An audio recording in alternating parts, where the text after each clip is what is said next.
আল্লাহ রাব্বুল আলামিন দয়া করে মায়া করে বান্দাকে ভালোবেসে আজকের এই পবিত্র জুমার দিনে আল্লাহ রাব্বুল আলামিন তার ঘরে এসে বসে আল্লাহ পাকের শুকরিয়া আদায় করার জন্য, তার নামাজ পড়ার জন্য যে হায়াতটুকু বাড়িয়ে দিলেন, সেই জন্য জোরে সোরে শুকরিয়া আদায় করি, বলি আলহামদুলিল্লাহ।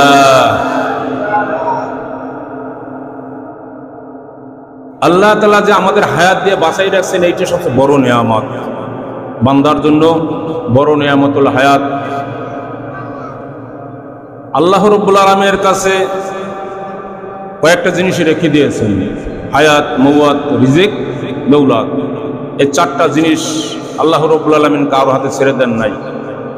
হায়াত যদি কারো হাতে আল্লাহ রাব্বুল আলামিন ছেড়ে দিতেন, তাহলে সমাজে কিছু কিছু জালেম ছিল, তারা জুলুম করে, রাজা বাদশাহ ছিল পূর্বের আমল থেকেই, তারা কখনো মারা যাইতো না। মারা যাইতো, গরিব লোকগুলো সব ধরে ধরে আনতো, আইনে বলতো তুই কয় বছর বাঁচবি রে? বলতো আমার তো হায়াত 60 বছর, আমার এখানে 20 বছর লিখে দে। দিত না, প্রহার করতো, মারতো ধরে। আল্লাহ সেটা বোঝেন, আল্লাহ যখন বান্দা সৃষ্টি করছেন, বান্দা কি করবেন দুনিয়াতে আল্লাহ এটা খুব ভালো করে জানেন। সেই জন্য আল্লাহ কি করছেন, হায়াত আল্লাহর হাতে রেখে দিয়েছেন, মৃত্যু মওয়াত আল্লাহর হাতে। সেটা যদি না হইতো, মানুষ ইচ্ছা স্বাধীন করে কি মানুষ মারিয়ে বলতো, যে কোনো সময় মারিয়ে বলতো, তার ইচ্ছা মনে হচ্ছে রাখবে না, মারিয়ে বলতে পারে। কিন্তু হায়াত থাকতে কোনো মানুষকে কি মারতে পারে না। রিজেক খাওয়া দাওয়া, কি খাবেন কি পরবেন, এটা সম্পূর্ণ আল্লাহর হাতে। দৌলত, ধন সম্পদ আল্লাহর হাতে। তো বলতে পারেন হুজুর, মানুষ যে কোটি কোটি টাকা কামাই 20 তলা বিল্ডিং এর মালিক হয়, এটা কালো টাকা, অবৈধ টাকা। অবৈধ টাকা আপনি উপার্জন করতে পারেন ইচ্ছা করলে। আপনি যদি জাহান্নামে যাইতে চান, আপনি যদি মনে করেন পরে যাওয়ার পরে আমি জাহান্নামে হইতে পারবো, জাহান্নামের আগুন সাজা সহ্য করতে পারবো, কোনো সমস্যা নাই। জাহান্নাম তো চিরস্থায়ী। জাহান্নাম কি চিরস্থায়ী? ওর কোনো দিনের শুরু আছে কিন্তু কোনো শেষ নাই। যদি মনে করেন যে আমি জাহান্নামের আগুন সহ্য করতে পারবো, আপনিও সম্পত্তি তৈরি করেন, আপনিও ডাকাতি শুরু করেন, পিস্তল দিয়ে রাস্তায় শুরু করেন, চুরি শুরু করেন, বিভিন্নভাবে যে যারা ওই অবৈধ মাল ইনকাম করে ওদের সাথে যোগ দিয়ে আপনিও ওইভাবে টাকা পয়সার মালিক হয়ে যান। কিন্তু পরিণাম ভয়াবহ। পরিণামে কি? জাহান্নাম। পরিণামে কি? জাহান্নাম ছাড়া কোনো উপায় নাই। আর আল্লাহ রাব্বুল আলামিন যে দৌলত দিয়েছেন, আপনি সেটা থেকে যদি ব্যয় করেন, সেটা থেকে যদি ভরণ পোষণ করেন, ওটা থেকে যদি আল্লাহর রাস্তায় ব্যয় করে যান, আল্লাহ তাআলা ওটাকে আল্লাহর রাস্তায় যে কর্জে হাসানা দিয়ে যাবেন, যে দান করে যাবেন, ওটাকে পাহাড় পরিমাণ বিশাল বিশাল হাসরের মাঠে আপনার সামনে হাজির করবেন আল্লাহ রাব্বুল আলামিন। সেজন্য হায়াত, মওয়াত, রিজিক, দৌলত কার হাতে? আল্লাহর হাতে। তো আমাদের আজকের আলোচ্য বিষয় হলো 5টি নিয়ে আল্লাহ তাআলার নিয়ামতের মধ্যে 5টি নিয়ামত আল্লাহ রাব্বুল আলামিন যে আমাদেরকে দান করেছেন। আমরা আজকে সেই 5টি নিয়ামত সম্পর্কে আজকের আলোচনা করব। আল্লাহ রাব্বুল আলামিন সূরা ইব্রাহিমের 34 নম্বর আয়াতে আল্লাহ রাব্বুল আলামিন বলেন, ওয়া ইন তাউদ্দু নি'মাতাল্লাহি লা তুহসুহা। তোমরা যদি আল্লাহর নিয়ামত গুনতে চাও, তাহলে তা গুণে শেষ করতে পারবে না। এতে বোঝা গেল যে আল্লাহ রাব্বুল আলামিন নিয়ামত, বান্দার উপর অসংখ্য নিয়ামত। আল্লাহ রাব্বুল আলামিন বান্দারে তৈরি করলেন, দুনিয়াতে পাঠাইলেন। দুনিয়াতে সৃষ্টির সাথে সাথে আল্লাহ রাব্বুল আলামিন নিয়ামতে ভরপূর্ণ পরিপূর্ণ করে দিলেন। যত আশরাফুল মাখলুকাত, যত সৃষ্টির সেরা আছে, তার চেয়ে সবার চেয়ে প্রিয় হলো মানুষ। সৃষ্টির সেরা হলো মানুষ। আমরা মানুষ যত প্রিয় জিনিসটাকে বেশি ভালোবাসি আল্লাহ রাব্বুল আলামিনের কাছে, সৃষ্টির সেরা হিসেবে মানুষকে আল্লাহ তাআলা বেশি ভালোবাসেন। আল্লাহ তাআলা মানুষকে দুনিয়াতে পাঠাইলেন। এই আয়াত দ্বারা বোঝা যায় আল্লাহ রাব্বুল আলামিন অসংখ্য নিয়ামত আল্লাহ তাআলা বান্দার জন্য তৈরি করে দুনিয়াতে পাঠাইলেন। আপনি যদি চিন্তা করেন, বাতাসের দিকে একটু তাকাই, আমরা যারা শ্বাস প্রশ্বাস গ্রহণ করি, একটা মানুষ যদি হাসপাতালে রাখা হয়, যদি শ্বাস দিয়া তাকে কৃত্রিম শ্বাস দিয়ে থেকে তাকে বাঁচাইয়া রাখা হয়, লাইফ সাপোর্টে রাখা হলে প্রত্যেক দিনের বিল হয় 1 লাখ 1.5 লাখ টাকা। অথচ একদিনে আমরা কয়েক টন শ্বাস প্রশ্বাস গ্রহণ করি, কয়েক টন অক্সিজেন আমরা গ্রহণ করি। আল্লাহ রাব্বুল আলামিন কিন্তু 1 টাকাও চায় নাই। চাইছে নাকি? আল্লাহ তাআলা বলেন, বান্দারে দুনিয়াতে পাঠাইলাম, নিয়ামতের পরিপূর্ণ করে দিলাম রে বান্দা। যা দুনিয়াতে যা আমার নিয়ামত ভোগ কর আর আমার শুকরিয়া আদায় কর। আমি যে আল্লাহ তোরে তৈরি করলাম, তোরে যে দুনিয়াতে পাঠাইলাম, দুনিয়াতে যা আমার শুকরিয়া আদায় কইরা আবার আমার কাছে ফিরে আসিস।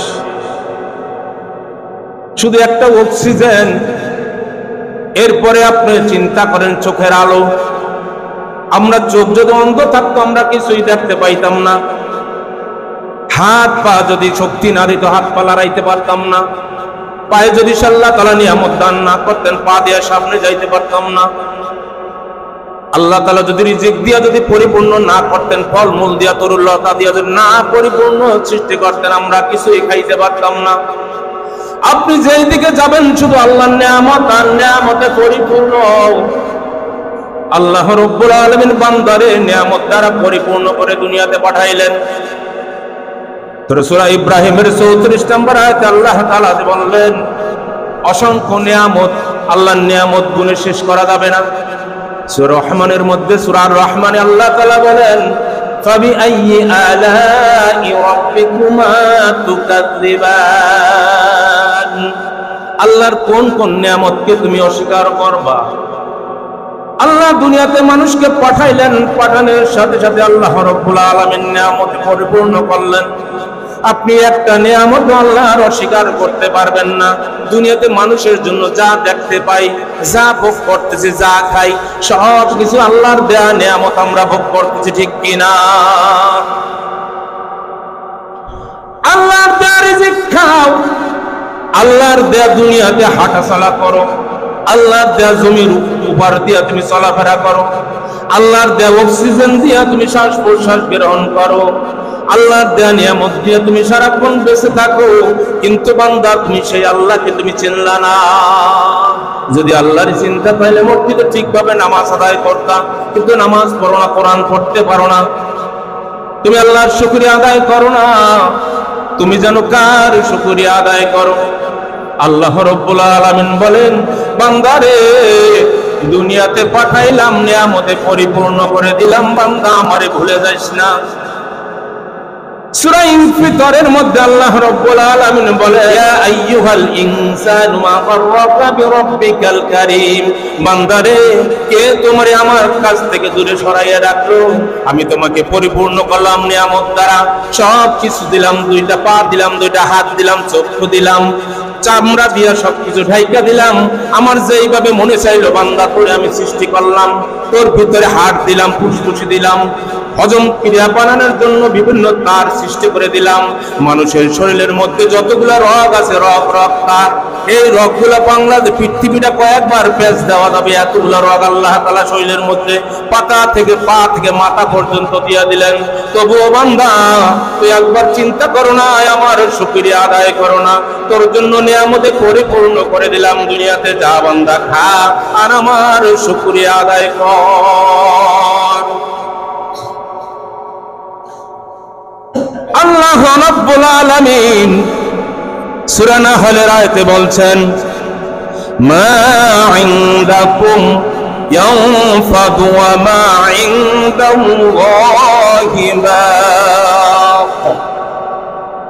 বান্দারে, তোর কাছে যা আছে তা একদিন শেষ হয়ে যাবে।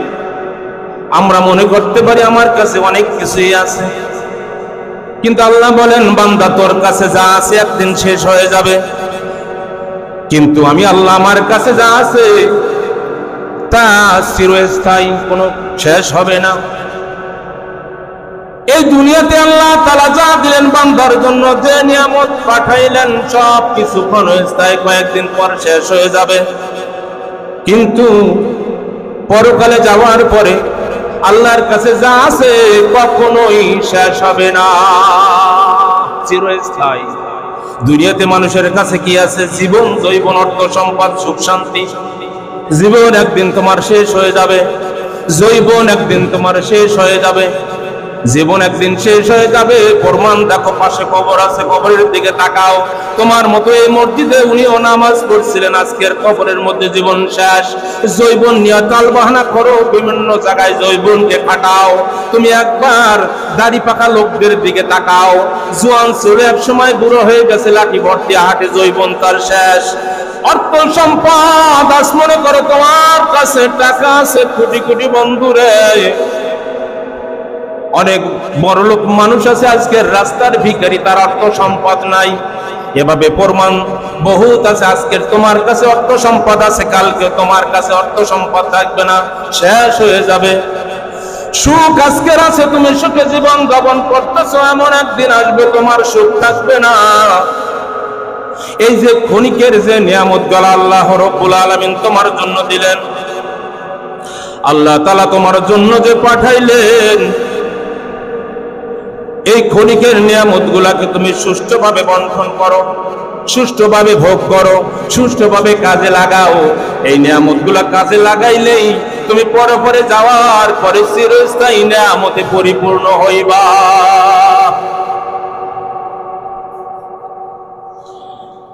নবী করিম সাল্লাল্লাহু আলাইহি সাল্লাম বলেন, সাহাবীদের উদ্দেশ্য করে উপদেশ দিলেন, সাহাবীরে,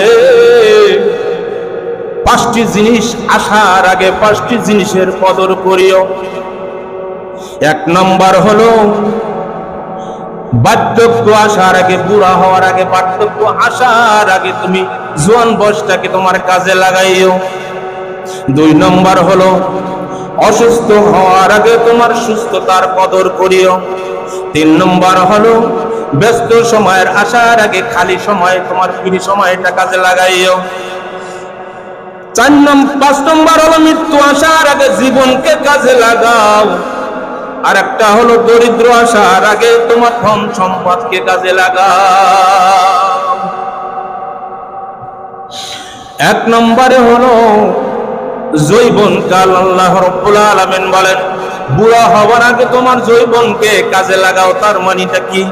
নবীজি বলে গেলেন, তার মানে কি? যৌবনের সময়টা অতি মূল্যবান সময়, ঠিক কিনা? যৌবনে গায়ে শক্তি থাকে, যৌবনে একটা কিছু জোরে সোরে করতে পারেন। যৌবন বয়সে সব ইবাদত বন্দেগী করা সম্ভব। যখন আপনি বার্ধক্যে পৌঁছবেন, বুড়া হয়ে যাবেন, আপনার দ্বারা ওই যে ইবাদত বন্দেগী আপনার দ্বারা করা সম্ভব নয়। তখন আপনি শুধু আফসোস করবেন যে আমার তো যৌবন বয়সটা ছিল, আমি কাজে লাগাই নাই, ইবাদত বন্দি করি নাই, আমার জীবনটা শেষ হয়ে গেল, আমি বুড়া হয়ে গেলাম, আজকে হাঁটতে পারলাম না। মাবুদ গো, যৌবন বয়সটা কাজে লাগাইলাম না, আমি আজকে এখন কি করি? মানুষ, ও বুড়া বুড়া মানুষ যারা এখানে আছেন উপস্থিত, একবার চিন্তা করেন আপনার যৌবন বয়সের কথা। যৌবন বয়সটায় ফালাইয়া আসলেন হেলা বেলায়, নামাজ পড়েন নাই, রোজা রাখেন নাই, ঠিকভাবে মসজিদেও আসেন নাই, সব কিছু কিন্তু আপনার এই দুই কাঁধে জমা হইয়া রইয়া আছে। যৌবন বয়সটা ঠিকভাবে কাজে লাগাই নাই। এখনো সময় আছে বন্ধু, হায়াত শেষ হয় নাই দুনিয়াতে। আজকের দিন হায়াত আছে, এমন তো হতে পারে রাত্রের মধ্যে আমরা চলে যাব, ঠিক কিনা? এই জন্য এই নামাজের মধ্যে আল্লাহ তাআলা সুযোগ দিলেন, এই নামাজের মধ্যেই তুমি তওবা করো। হয়তো হয়ে যাইতে পারে তোমার শেষ তওবা।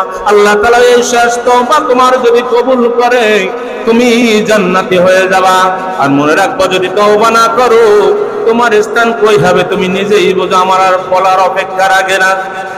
নবী করিম সাল্লাল্লাহু আলাইহি সাল্লাম বলছেন, আশ-শাবাবু সু'বাতুম মিনাল জুনুন। যৌবন বয়সটা হলো একটি পাগলামির শাখা। যৌবন বয়সে মানুষ যৌবনের উত্তেজনায়, যৌবনের তাড়নায় মানুষ গুনার দিকে ধাবিত হয়। মানুষ যে কোনো কাজ করতে পারে, কারণ তার যে যৌবন বয়সটা সে টেকেল দিতে পারে না। টিনেজ টাইম বলে, ইংলিশে বলা হয় টিনেজ টাইম। টিনেজ টাইমটা হলো 18 বয়স থেকে 28 বা 30 বছর পর্যন্ত, বা এই একটা 31-32 বছর পর্যন্ত পাগলামির সময়। কোন মানুষ যদি এই সময়টা টেকেল দিয়ে রাখতে পারে, বাপ মা যদি তার সন্তান টেকেল দিয়ে যদি মসজিদে পাঠাইতে পারে, এই সময়টা যদি সে আমল ভালো করে, পরবর্তীতে যখন যে ধাপগুলো আসে সে সইতে পারবে, আর পাগলামি করবে না, আর গুনার কাজে লিপ্ত হবে না। সেই জন্য নবীজি বলছেন যৌবন বয়সটা একটা পাগলামির শাখা। মানুষ এই বয়সে পাগলামি করে, কিন্তু তোমার বয়সটা যখন 40-এ যায়, বন্ধুরে তুমি এখনো দেখো তওবা করো নাই, ঠিক মতো আমল বাড়াও নাই। ওই মুসা নবীর আমলের ঘটনাটা যেটা বলছিলাম, একজন নাফরমান বান্দা ছিল, বৃষ্টি দেয় না আল্লাহ তাআলা, তওবা না করার কারণে 40 বছর হয়ে গেল বান্দাটার, সে নাফরমান রয়ে গেল, যার জন্য আল্লাহ তাআলা বৃষ্টি দেয় নাই। যখন সে তওবা করলো, আল্লাহর কাছে কান্দাকারি করলো, তখন আল্লাহ তাআলা বৃষ্টি বর্ষণ করলো। তাহলে তোমার 40 বছর হয়ে গেল, এখনো তুমি তওবা করলা না, আমল বাড়াইলা না, মসজিদ চললা না। ও বন্ধু, তুমি কখন বাঁচবা, কয়দিন বাঁচবা, কোন দিন জানি চলে যান, তোমার স্থান কোথায় হবে বুঝো। তাহলে আমরা যৌবন বয়সটাকে কাজে লাগানোর চেষ্টা করবো ইনশাআল্লাহ। যারা যুবক আছি, আমরা যুবকরাই বেশি সমস্যা, হেলাবেলায় সময় কয়ে দেই, যৌবন বয়সটা কাজে লাগাই না।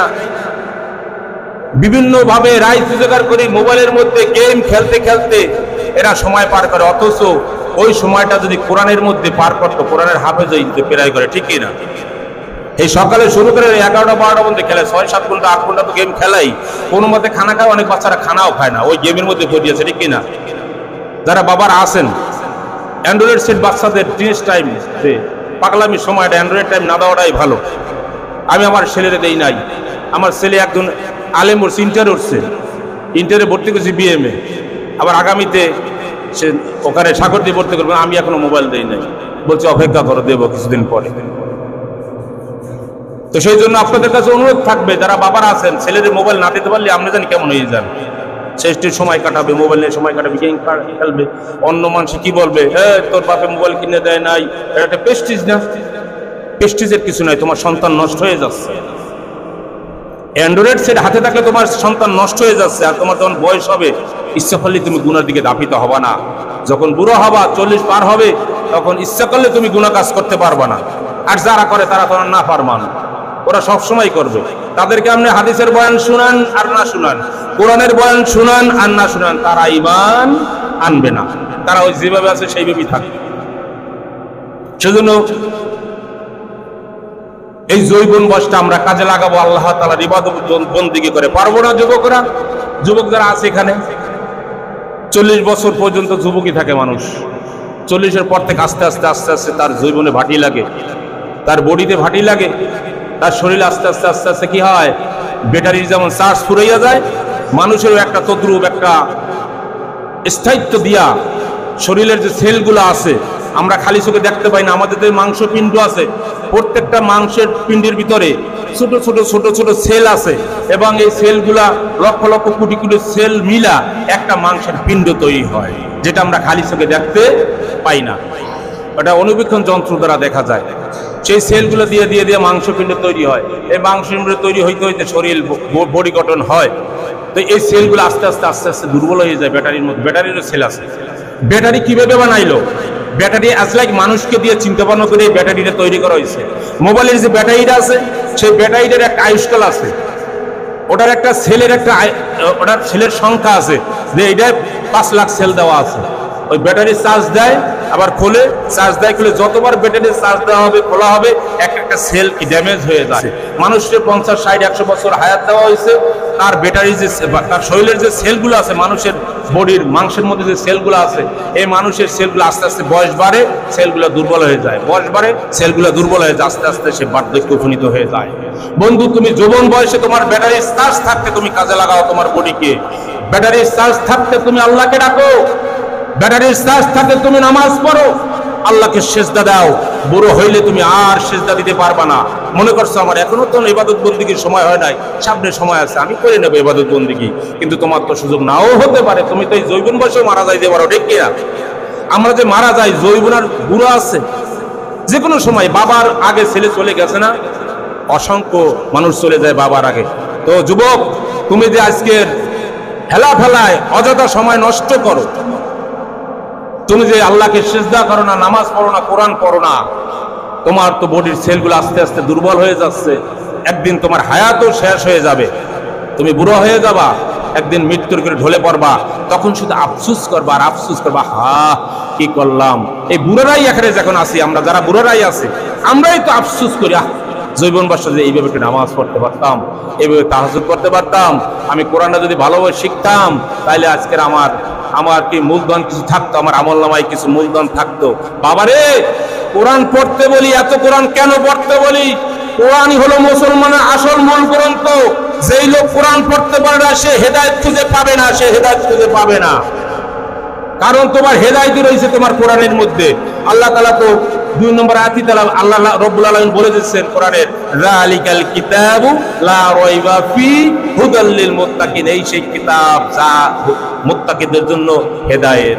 তুমি হেদায়েত রাস্তাঘাটে খুঁজবা, তুমি হেদায়েত চার দোকানে বসে গল্প খুব দিতে পারো, তোমার সাথে গল্প কেউ পারে না। কিন্তু মসজিদে এসে তুমি গল্প দিতে পারো না। মসজিদে এসে তোমার সন্তানদের শেখাও, তোমার নাতিপুতিদের শেখাও, এটা করো, এটা করো, এটা হাদিস আছে, এটা নাই, তাইলে তো ওরাও মানুষ হয়ে যায়। তা তো পারবাই না, হুজুরের কাছেও পাঠাইবা না, ধরা খাইবা হাসরের মাঠে যাইয়া। বাদান, আর জৈবন বয়সে তুমি কাজা আল্লাহ নামে বুড়ো হয়ে গেলাম, ছেলে সন্তানকে মানুষ বানাইতে পারলাম না, ধরা খাওয়া লাগবে হাসরের মাঠে গিয়া। অনুরোধ থাকলো মুরব্বীরা যা আছেন, এখনো ছেলে সন্তানকে কোরআন শেখান, ছেলে সন্তানকে নামাজি বানান, এখনো সময় আছে, নামাজি বানান। না হইলে ওরাও যাইয়া বুড়ো যখন হইব আফসোস করবে, আমার বাবা মা আমাকে যদি নামাজ পড়াইতো, মাইরাও যদি নামাজ পড়াইতো, পিটাইয়াও যদি মসজিদে পাঠাইতো, তাহলে আমার মূলধন কিছু থাকতো, আমার আমলনামায় কিছু মূলধন থাকতো। সেই জন্য অনুরোধ থাকবে, ছেলে সন্তানদেরকে নামাজি বানান, কাজে লাগবে। দ্বিতীয় নিয়ামত হলো সুস্থতা। সুস্থতাকে নিয়ামত হিসাবে গ্রহণ করতে হবে। অসুস্থ আসার আগেই সুস্থতা নিয়ামত হিসাবে আপনাকে গ্রহণ করতে হবে। কারণ আপনি যখন অসুস্থ হয়ে পড়বেন, ইচ্ছা করলে আপনি নামাজ পড়তে পারবেন না, ইচ্ছা করলে আপনি উজু রাখতে পারবেন না। এই উজু করে এসেছেন, দেখবেন আপনার বায়ু বাইর হয়ে গেছে। এই উজু করে এসেছেন, দেখবেন আপনার প্রস্রাব লঙ্গিতে পড়ে গেছে, কাপড়ে লাগিয়ে গেছে। এই উজু করে এসেছেন, পায়খানার ব্যাগ হয়েছে, বুড়া বয়স্কদের যেটা হয়। সেই জন্য তুমি এখন সুস্থ আছো বন্ধু, তুমি এখন সুস্থ থাকতেই তুমি সুস্থতার নিয়ামত হিসাবে গ্রহণ করো।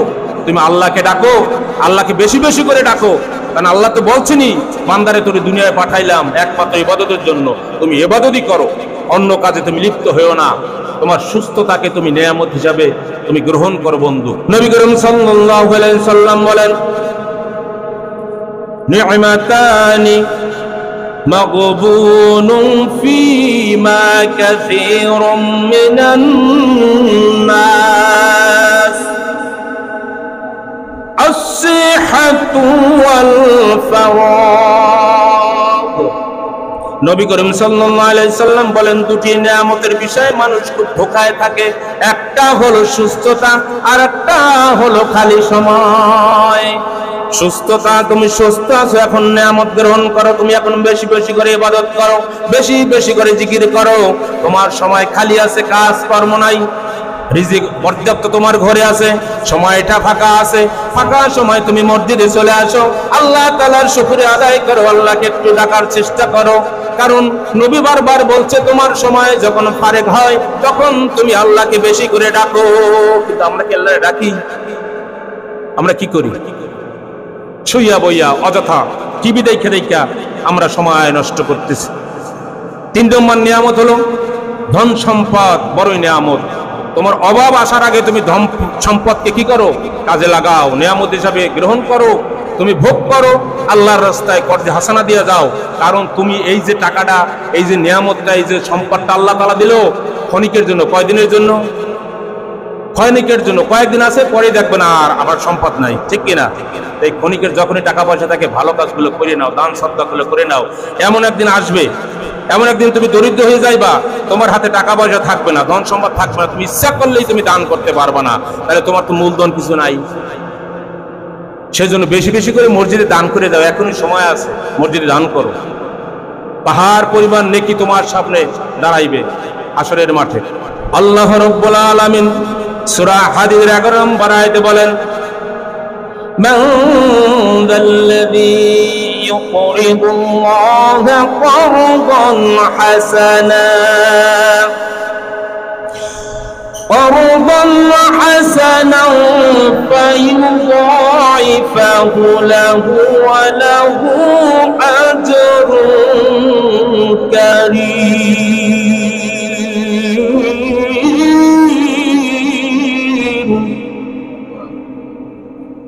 কে আছো আল্লাহকে উত্তম ঋণ দেবে বিনিময়ে আল্লাহ রাব্বুল আলামিন তোমার ঋণকে বহুগুণে বৃদ্ধি করে দিবেন এবং পরকালে তোমাকে পুরস্কৃত করবেন, সম্মানিত করবেন। এই আয়াত দ্বারা বোঝা যায় বেশি বেশি করে দান করো, করতে হাসানা, আল্লাহর রাস্তায় বেশি বেশি করে দান করে যাও। মসজিদে যেই সব জিনিস লাগে, মেশিন লাগে, বক্স লাগে, মসজিদের কিছু খরচাপাতি আছে, মসজিদে বেশি বেশি করে দান করো। মসজিদে 1 টাকা দান করলে 1 টাকা সমান সমান 700 নাকি 700 গুণ বৃদ্ধি পায়। তার কেউ যদি 500 টাকা দেয় 3.5 লাখ নাকি তার আমলনামায় জমা হয়। তাহলে আল্লাহর এই আয়াত দ্বারা বোঝা গেল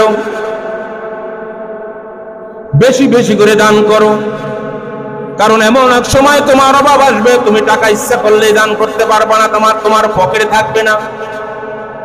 তখন মনটা শুধু আফসোস করবে, আমার যদি পয়সা থাকতো আজকে আমি দান করতাম। কিন্তু তোমার যখন পয়সা ছিল তখন তোমার মন ছিল না। আজকের তোমার ধন নাই, আছে মন, কিন্তু কাজ হবে না।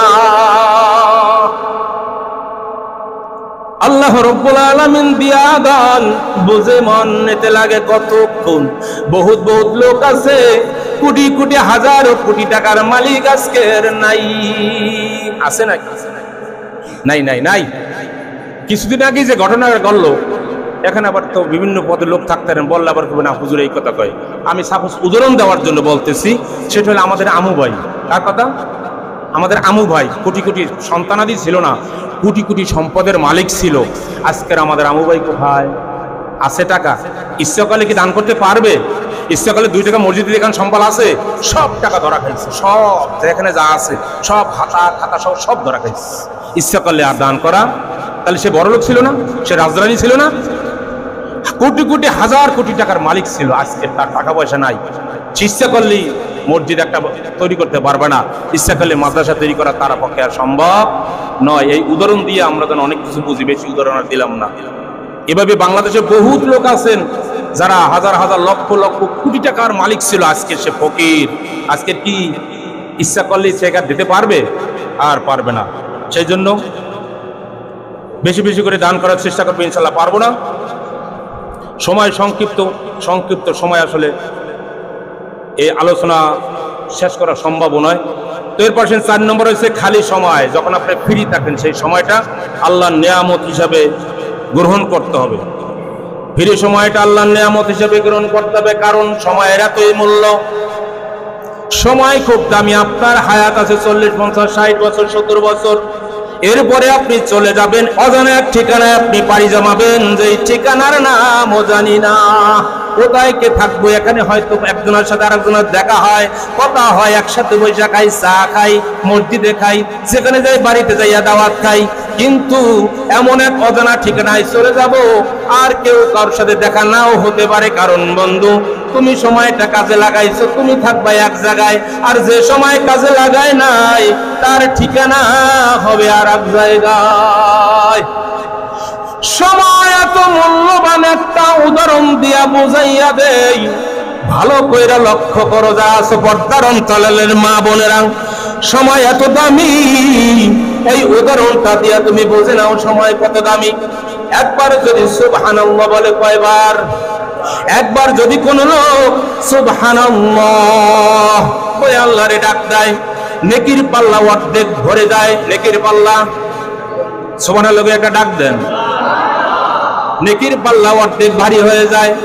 তাহলে কতটুকু সময় লাগছে? সুবহানাল্লাহ মানে 1 সেকেন্ড। 1 সেকেন্ডের কত মূল্য দেখেন। আপনার নেকির পাল্লা অর্ধেক ভারী হয়ে গেল। কেউ যদি বলে আলহামদুলিল্লাহ, নেকির পাল্লা পুরোটাই ভারী হয়ে যায়। বলেন আলহামদুলিল্লাহ। এই 1 সেকেন্ডের কত মূল্য দেখেন। কেউ যদি বলে আল্লাহু আকবার, আসমান জমিনের মধ্যে যত জায়গা আছে সব জায়গা নেক দ্বারা পরিপূর্ণ হয়ে যায়। বলেন আল্লাহু আকবার। তাহলে আল্লাহু আকবার এক সেকেন্ডের দাম কত দেখেন। আসমান জমিন পর্যন্ত যত জায়গা আছে এই খালি জায়গাগুলো নেক দ্বারা পরিবর্তন হয়ে যায়, নেক দ্বারা ভরে যায় বন্ধু। তাহলে তোমার সব সময়ের কত মূল্য, কিন্তু তুমি এই সময়টা পাওয়ার পরেও তুমি সময়ের মূল্য দিলা না। হেলা বেলায় দিন কাটাইলা, টিভি দেখো আর দিন কাটাও, টিভি দেখলা আর ঘুমাইলা, মোবাইলে ইয়ারফোন দিয়া গান শোনো আর ঘুমাও।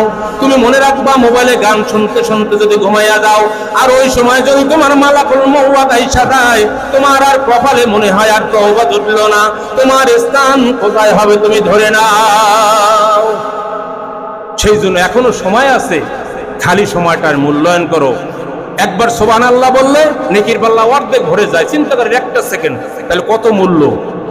আর আপনি সারাদিন খাইটিয়া 12 ঘন্টা খাইতে টাকা পান 700 টাকা। কয় টাকা? যারা লেবার আছে আমরা শ্রমিক আছি, কয় টাকা ভাই? কয় টাকা?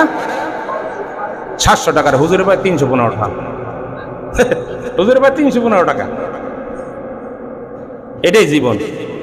আর আপনার ভাই 700 টাকা লেবার। আর একবার শুধু বলেন সুবহানাল্লাহ, নেকির পাল্লা অর্ধেক। একবার বলেন আলহামদুলিল্লাহ, নেকির পাল্লা পুরোটাই ভরে যায়। একবার বললেন আল্লাহু আকবার, আসমান জমিনের মধ্যে যত খালি জায়গা আছে সব জায়গা নেকে পরিপূর্ণ হয়ে যায়। সুবহানাল্লাহ। আল্লাহ তাআলা নিয়ামত দেখছেন উম্মতে মুহাম্মাদের জন্য। এমনি এমনি কি আগের নবীদের উম্মতরা আমাদের এই উম্মতে মুহাম্মাদি হতে চাইছিল? এমনি এমনি না রে বাজান, এমনি এমনি না। তুমি আজকে হায়াত আছে, কোরআন পড়ো না ঠিকভাবে, সঠিকভাবে কোরআনটুকু জানো না, তুমি সূরা ফাতিহাটাই জানো না, আফসোস তোমার জন্য। ওয়াজ করে বা কি করবো আর কি দিয়ে বা কি করবো। তুমি খেলায় মেতে উঠেছো, তোমার ফ্রি সময়টা তুমি কাজে লাগাও না। এই জন্য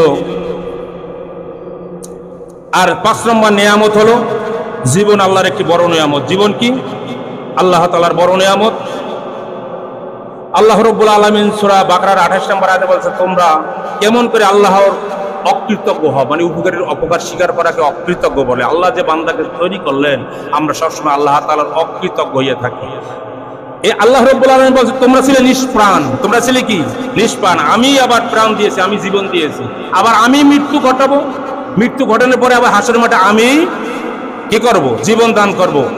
আমার নিকটই তো তুমি ফিরে আসবে। কার নিকট ফিরে আসবে? আমার নিকটই তো ফিরে আসবে। ওয়া ইলাইহি তুরজাউন, যেটা বলেন আমার নিকটই তো ফিরে আসবে। তা আমরা যাবো কার নিকট? আল্লাহর নিকট। যখন যাব তখন কি অবস্থাটা হবে? কি জবাব দিতেন যাইয়া? সেজন্য যে আলোচনাটা যেটা করলাম, এই আলোচনার উপরে 5টি নিয়ামতের উপরে আল্লাহ তাআলা 5টি নিয়ামতকে পরিপূর্ণভাবে নিয়ামত হিসেবে গ্রহণ করার তৌফিক দান করুন। আমিন। ওয়া আখিরু দাওয়ানা আনিল হামদুলিল্লাহি রাব্বিল আলামিন।